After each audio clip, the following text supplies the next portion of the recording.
Hello guys, good evening and welcome back to my channel guys. Maraming tatanong kung bakit manual yung ating egg incubator, tinatawag na manual egg incubator.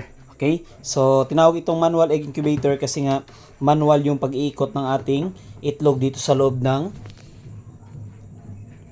ating ginawang egg incubator. So, baling ginagawa ko dyan, mayroong markings yan. Yan.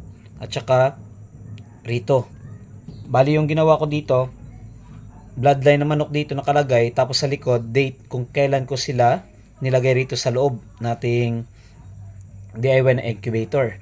Baling ginagawa ko lang rito, halimbawa ngayon yung oras is 7 AM ng umaga. Bali kung ganyan nakaposisyon, ikutin ko yan ng ganito. Yan.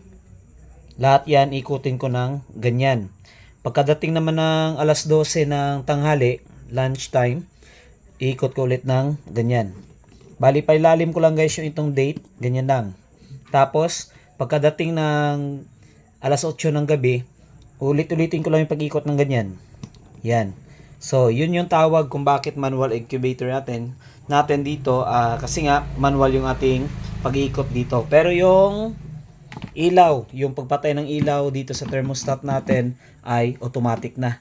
So, bali, titimplahin mo na lang yung yung init dito sa loob. Bahala na si thermostat papatay ng ilaw dito sa loob. Bali, ikaw lang yung mag-iikot ng mga itlog dito sa loob. 3 times a day po siya. At kapag nag-telk na yung itlog, dun lang natin hinto yung pag-ikot sa itlog na mayroong telk or mayroong ng bitak. Okay?